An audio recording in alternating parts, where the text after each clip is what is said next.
कल के दिन मतलब हमारा मार्केट क्लोज होने के बाद में आप यहाँ पर देखोगे तो ये मैंने XNG USD ओपन कर रखा है कॉमेक्स का नेचुरल गैस। यहाँ पर इसने क्या किया कि एक डाउन साइड मूवमेंट इसने दिया, मतलब थोड़ा सा नीचे ओपन हुआ है और अब ये ऑलमोस्ट एक डोजी बना रहा है, अपसाइड में प्राइस मूवमेंट दे रहा है इस प्रकार से, है ना।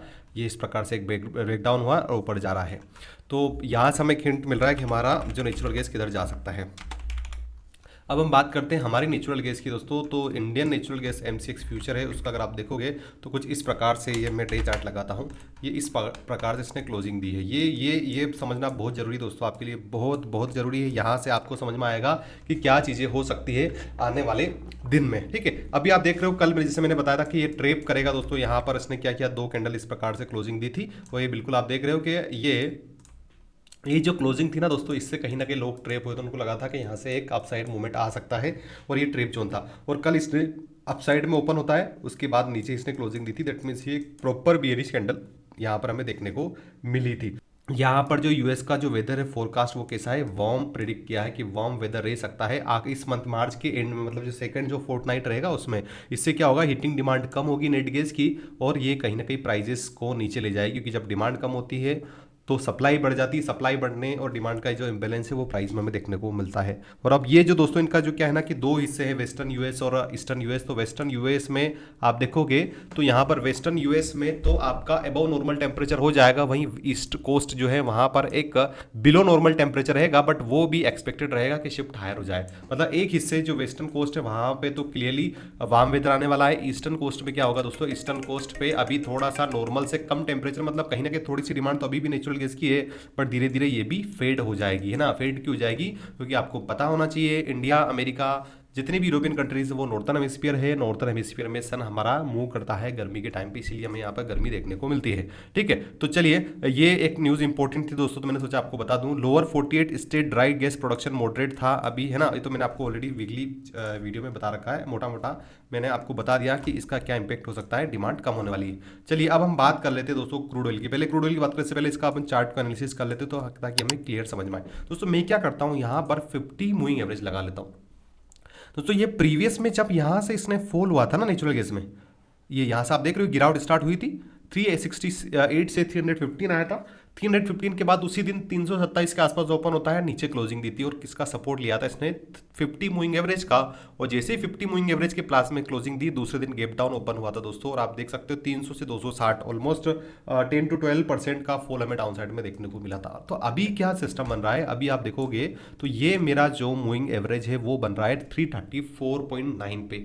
मतलब दोस्तों अगर यहाँ से गिरावट आती है तो बहुत ज़्यादा एक्सपेक्टेड है कि 334 तो एनी हाउ दोस्तों बहुत ज़्यादा एक्सपेक्टेड है यहाँ पर कि अगर ये जो मेरा मूविंग एवरेज है ना, यहाँ पर ये आपका नेचुरल गैस आएगा वो रहेगा 334.5 का 9 का।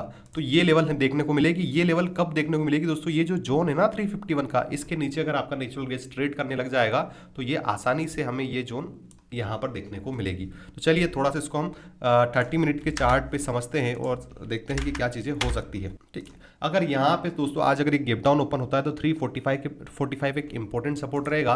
345 के आसपास अगर ये इस प्रकार से मूवमेंट करता है, मैं बता देता हूँ क्या चीज़ हो सकती है। मान लीजिए 345 के आसपास ओपन हुआ, थोड़ा सा पुल बैक लिया, 348 से लेकर 350 के आसपास ये इसने सस्टेन नहीं किया और वापस अगर गिरावट होती ना तो फिर ये लेवल भी ब्रेक होती हुई देखने को मिलेगी। उस कंडीशन में हमारे सपोर्ट क्या बनेंगे ये हम देख लेते हैं। देखिए यहाँ पर अगर मैं सपोर्ट को मार्क करूँ तो मेरा इंपॉर्टेंट सपोर्ट देखने को मिल रहा है दोस्तों, ये वाला जोन, वो जोन है 341 का। क्या जोन रहेगा, 341 का। अगर 346 के नीचे रहता है तो ठीक है। और मैं अगर थोड़ा सा स्कोर एक्सटेंड करूँ बिल्कुल सेफ साइड में तो वो जोन आ रहा दोस्तों मेरा 338 का।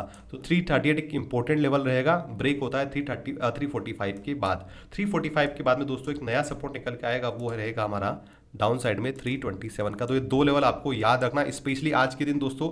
ये जो लेवल है 345 351 से 345 सब साइड गया, डाउन साइड में रिजेक्शन लिया तो 338 भी देखने को मिल सकता है, ठीक है। अपसाइड की बात करें दोस्तों तो अपसाइड में आप देख रहे हो कि ये जो एक जोन है ना, एक इंपॉर्टेंट जोन निकल के आ रहा है। यहाँ पर भी इसने एक बार दूसरी बार यहाँ से रिजेक्शन लिया था और इसी को सस्टेन नहीं कर पाया तो फिर ये रेजिस्टेंस देखने को मिला था। तो इस हिसाब से दोस्तों यहाँ से 351 से ऊपर अगर ये सस्टेन करता है ना तो पहला जो ये 50 मूविंग एवरेज को भी अगर टच करने की कोशिश करता है। तो फिर 357 और 360 एक इंपॉर्टेंट रेजिस्टेंस जोन है, यहाँ से रिजेक्शन ले सकता है। तो आप ऑयल में देखिए, उससे पहले आपको बताया कल चाइना का डाटा आया था, वहाँ पर कहीं ना कहीं चाइना का जो स्टिमुलस पैकेज आया है और दूसरा स्ट्रॉन्ग रिटेल सेल्स डाटा आया, उसके कारण से थोड़ा सा हमें क्रूड ऑयल में डिमांड देखने को मिल सकती है।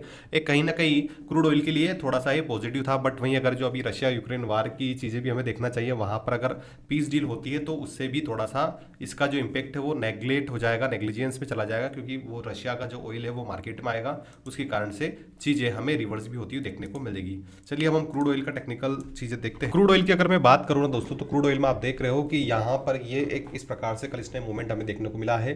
कल अपसाइड में एक फॉल हमें देखने को मिला कल 8 बजे के आसपास, उसके बाद में इसने इस जोन पे सपोर्ट लिया और अभी 50 मूविंग एवरेज के ऊपर इसने क्लोजिंग दी है दोस्तों। वो क्लोजिंग लेवल आ रहा है 5876। आज के दिन दोस्तों अगर ये 5882 के आसपास अगर इसने सस्टेन किया ना दोस्तों, ये वाला जो जोन है हमारा 5882, इसके ऊपर सस्टेन किया है, तो ये जो जोन है 5921 का यहाँ पर हमें देखने को मिल सकता है, क्योंकि कल यहाँ से ही ऑलमोस्ट गिरावट हमें देखने को मिली थी। इंपॉर्टेंट जो रेजिस्टेंस दिख रहा है वो है 5910 का। 5910 अगर सस्टेन करेगा तो 5921 एक्सट्रीम रेजिस्टेंस है। इसके ऊपर ही आपको यहाँ पर मान लीजिए जाता है ये अपसाइड जाके रिटेस्ट लेके वापस अपसाइड मूवमेंट करने लग जाता है, तो ये भी एक अच्छा जोन रहेगा वापस इसके अपसाइड मूवमेंट का। वहीं अगर हम डाउन साइड की बात करें दोस्तों, तो एक इनिशियल रेजिस्टेंस बन रहा है 5882 का। अगर यहाँ पर ही सस्टेन नहीं करता है तो चांसेस है कि फिर यहाँ से गिरावट हमें देखने को मिलेगी। उस कंडीशन में 50 पॉइंट का फॉल मुझे यहाँ दिख रहा है और उसके बाद में 50 पॉइंट के बाद में ये यहाँ से आपका 5793 भी आ सकता है। तो दोनों संभावना है दोस्तों, और आज वॉलेटिलिटी ज़्यादा रह सकती है, क्योंकि आपको पता है बहुत सारा फेड रेट कट और पी स्टॉक होने वाली है।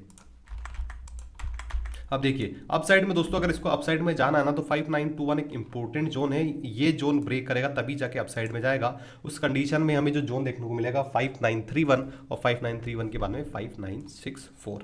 तो चलिए दोस्तों, ये था natural gas and crude oil पर शॉर्ट वीडियो। आई होप आपको वीडियो पसंद आया होगा। वीडियो पसंद आया तो प्लीज़ वीडियो को लाइक करना, चैनल को जरूर सब्सक्राइब करके जाना। साथ ही साथ में अगर आपको रेगुलर अपडेट चाहिए तो टेलीग्राम चैनल भी ज्वाइन कर सकते हो। इसी के साथ इस वीडियो को हम क्लोज करेंगे। जय भारत, वंदे मातरम।